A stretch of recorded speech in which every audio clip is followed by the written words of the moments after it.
Content spinners. Now I've got a couple of questions to ask. Do you use written content in your business model as part of your promotions?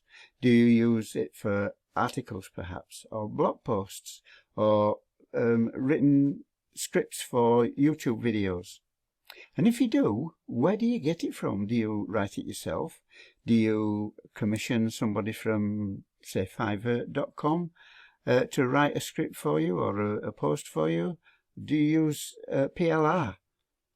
And if you use somebody else's, do you use it straight out of the box, just as they send it to you, or you get it? Or do you spin it a bit and turn it into something a little bit different? That's what we're going to talk about today.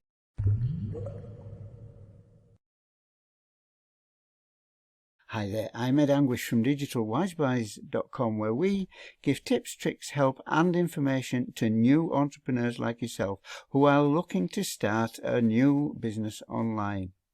Now, if this is your first time on the Digital Wise Buys channel, then please hit the subscribe button just below this video and ring the bell to make sure that you get notifications when we release new videos. Right, let's get in and have a look at the content spinners.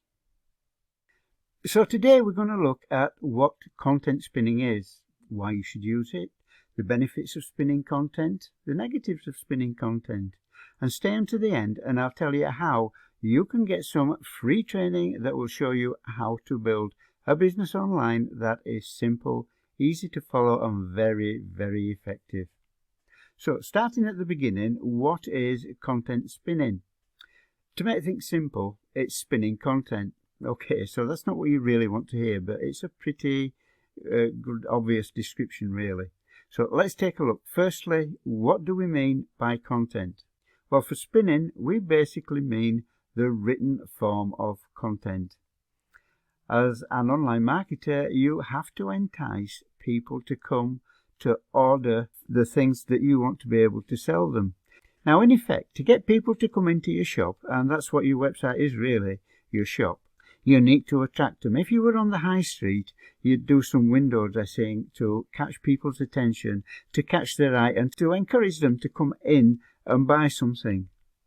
Online, it's pretty much the same principle, really. You have to produce something that will catch their eye and encourage them to want to come in and have a look and see what you have got to offer more closely. That's done through content. Now, content can come in various forms. It can be a blog post, it can be an article, it can be a video, it can be a recipe. There are many forms that content comes in, and that depends upon your niche. It's all going to depend upon what your particular interest is that you're talking about.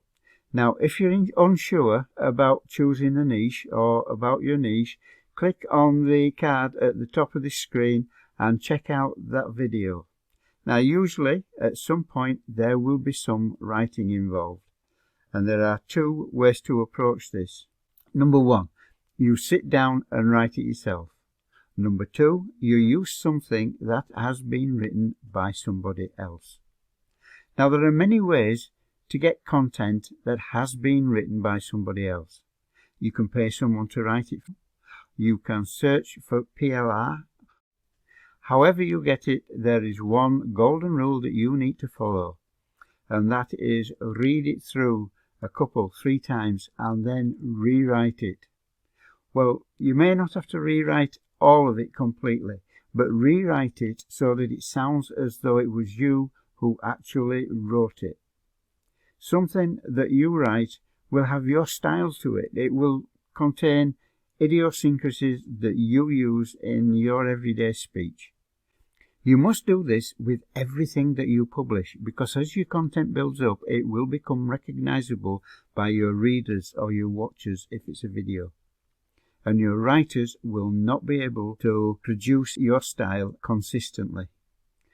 So that's about the content itself. Now, what about content spinning?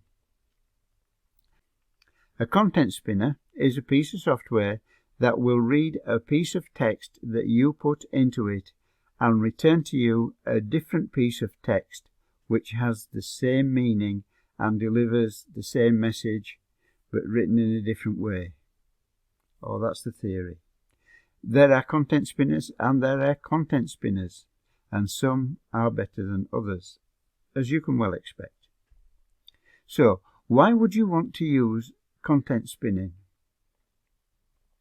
I can see two main reasons here for wanting to spin content. Number one, you're absolutely hopeless at writing, but you're running a blog site. Number two, you don't have the time to write the content yourself. Now, the first one I can get my head round, because writing is a skill that not everyone has. Let's face it, if we did, we'd all be experiencing the success of J.K. Rowling on Harry Potter. So I can live with that one. However, you'll see the drawback to this in a minute. The other one, you don't have time. Now, I can't understand that one really. If your business model is writing blogs, then that's what you do. That is the thing that you should be doing. If you want to attract a following of people who follow you because of your views, then they should be your views and not those of someone else who has written an article about a niche that you're working in. Now, I'm talking about blog posts and website articles here. I'm not talking about sales page copywriting, and that is a different style of writing altogether. And these are just my views anyway. What are the benefits of content spinning then? As I've already mentioned, there is content that has been written for you personally, which you don't need to spin. That content is unique and you just need to edit it a bit to make it your own. But if you've bought some PLR or you've copied someone else's blog post, then that will need to be changed drastically and changed sufficiently so that Google cannot recognize it as already being a blog post or an article on somebody else's website. If it does, it'll penalize you. It'll penalize your post for posting an identical piece of content. You can, of course, link to an original post, but don't duplicate it and put it on your own site. And that's why people use content spinners, to make it so that Google can't recognize it and penalize them. It's also an SEO benefit because good writing, which is unique, is good for SEO. And spinning content may show Google's algorithm the text is genuine and not duplicated. All this is good when it works. However, not everything is rosy. Never is. One of the negatives of spinning content is that it usually turns out to be complete gobbledygook and you can't understand it. And before you jump on me, I did say usually. There are, of course, some content spinners that are better than others. Okay, so here we've put content spinners into Google, see what comes up, and there are quite a few of them that have come up. There's no shortage. Some are paid, a lot of these are adverts, so let's go for a free one. Free article spinner. Here we go, and we need some text to copy. So here we are in Wikipedia, and we've looked up article spinning. What I'm going to do is just copy this paragraph here. So I'll just copy that, and then we'll paste it into our free content spinner here. Now we've got to click on, I'm not a robot, crosswords.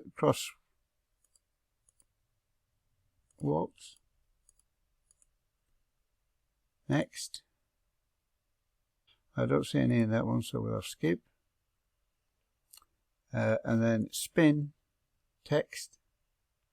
And here we've got the comparison.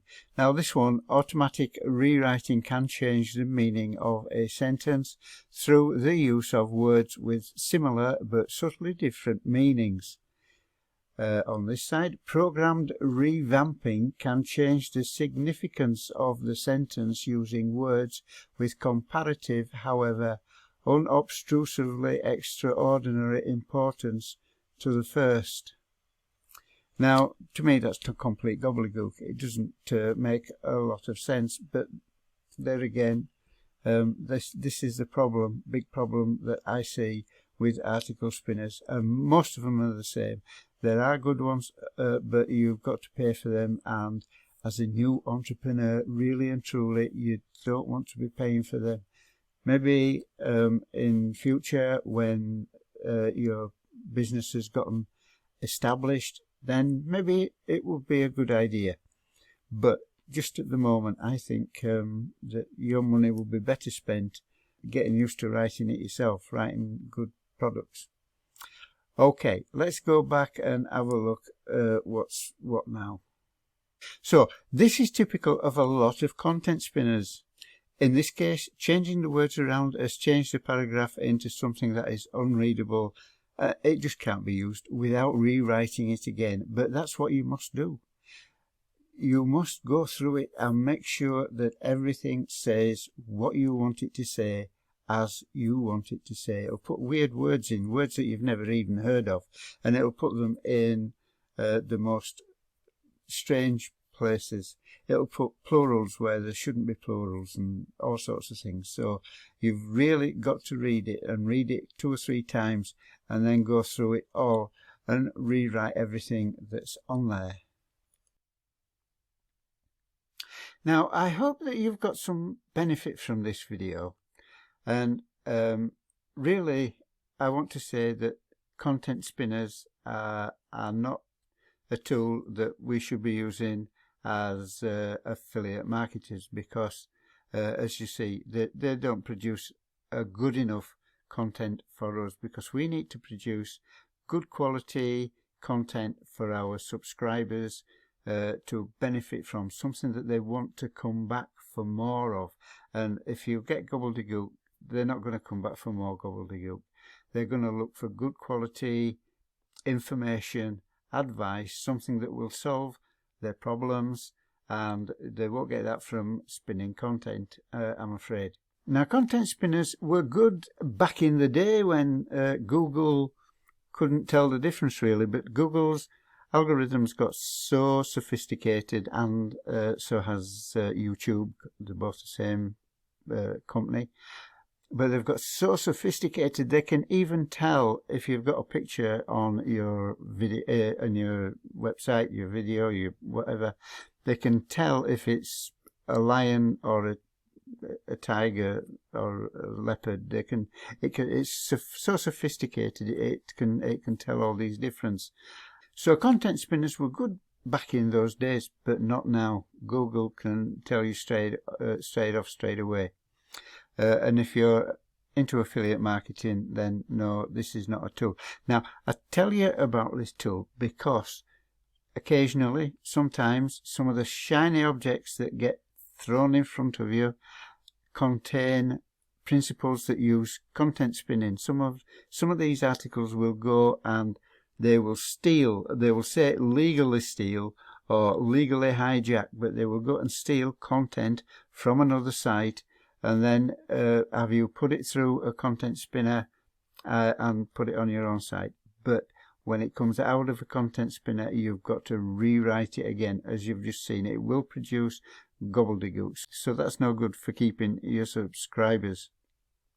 Now, I did tell you right at the beginning that I would tell you how you can get some top quality training for your new online business if you're starting a new online business. So click the first link just below this video and check out the free training that I recommend.